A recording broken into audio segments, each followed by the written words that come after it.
အားလုံးပဲမင်္ဂလာပါအင်းကြီးမြင့် education မှာယနေ့သင်ကြားမယ့်သင်ကြားရေး lesson ကတော့ G9 သင်ယူအခန်း1ရဲ့ lesson-19 ပဲဖြစ်ပါတယ်ဆရာတို့ဥပမာ2ကိုဆက်လက်လေ့လာလိုက်ရအောင်ပါဥပမာ2မှာဆိုရင် minus root 2ကိုကိန်းစစ်မြင်းပေါ်မှာနေရာချခိုင်းတာပဲဖြစ်ပါတယ် irrational ကိန်းကိုကိန်းစစ်မြင်းပေါ်မှာနေရာချတဲ့အခါမှာဆရာတို့အဆင့်3ဆင့်နဲ့တွက်ပါမယ်ပထမအဆင့်နှစ်ထပ်ကိန်းတီးနဲ့စာခွဲကိန်းခွဲမှာပဲဖြစ်ပါတယ်2ကိုဆရာတို့ကစာခွဲကိန်းခွဲတဲ့အခါမှာ1 plus 1ပဲဖြစ်ပါတယ်ခွဲပေးလိုက်တော့ကိန်းနှလုံးဒီနှစ်ထပ်ကိန်းဒီဖြစ်ရပါမယ်1ဒီဆရာတို့1 square နဲ့ညီမျှပါတယ်ထို့ကြောင့်1 square plus 1 square ပဲဖြစ်ပါတယ်ဒုတိယအဆင့်ပုံဆွဲပါမယ်ပုံဆွဲတဲ့အခါမှာပေးထားသော irrational ကိန်းဒီ minus root 2ပါ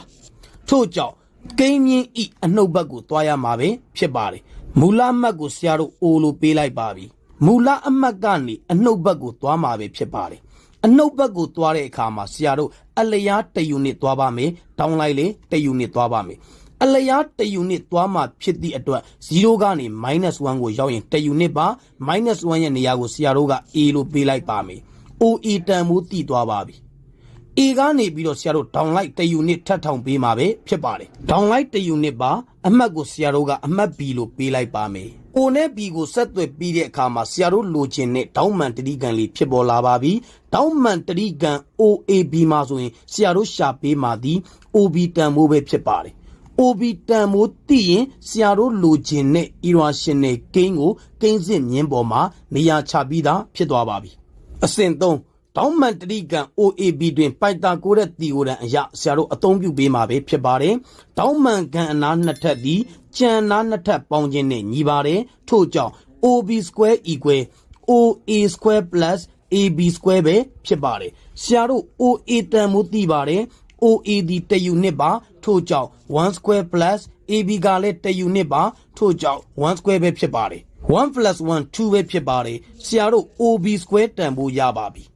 OB တန်ဖိုးကိုရှာပေးမှာပဲဖြစ်ပါတယ် square ဒီညီမျှချက်တစ်ဘက်ကိုရောက်ရင် square root ပါထို့ကြောင့် OB equal root 2ပဲဖြစ်ပါတယ် OB တန်ဖိုးသိပါပြီ OB တန်ဖိုးသိပြီဆိုတာနှင့် OBE အချင်းဝတ်တိုင်းစောက်ဝန်းပိုင်းလေးပိုင်းဖြတ်ချလိုက်မယ်ဆိုရင်ဆရာတို့ irrational ကိန်းကိုကိန်းစစ်မြင်းပေါ်မှာနေရာချပြီးသားဖြစ်သွားပါပြီ OBE အချင်းဝတ်တိုင်းဆရာတို့ပိုင်းဖြတ်ချလိုက်ပါပြီဆရာဖြတ်မှတ်ကို P လို့ပေးလိုက်ပါမယ်ထို့အခါ OB နဲ့ OB သည်ညီမျှမှုရှိပါတယ်ထို့ကြောင့် OB equal OB ဖြစ်အောင်ပြုလုပ်သည်ဆရာတို့စာလေးရေးပေးလိုက်ပါပြီ OB equal OB ဖြစ်အောင်ပြုလုပ်သည်ထို့အခါမှာအမှတ် P လေးသည် irrational gain minus root 2ကိုဖော်ပြသောအမှတ်ဖြစ်ပါတယ်ထို့ကြောင့်ဆရာတို့အဖြေထုတ်ပေးလိုက်ပါပြီ P သည် irrational gain minus root 2ကိုဖော်ပြသောအမှတ်ဖြစ်သည်ယခုကဲ့သို့အဆင့်3ဆင့်နဲ့တွက်မယ်ဆိုရင် irrational gain ကိုကိန်းစစ်မြင်းပေါ်မှာနေရာချတဲ့အခါမှာလွယ်ကူမှုရှိပါလိမ့်မယ်ဒီနေ့သင်ကြားပေးခဲ့တဲ့သင်ကြားရေး lesson ကိုနားလည်လိမ့်မယ်လို့ထင်ပါတယ်အားလုံးကိုကျေးဇူးတင်ပါတယ်ရှင်လန်းချမ်းမြေ့ကြပါစေဗျာ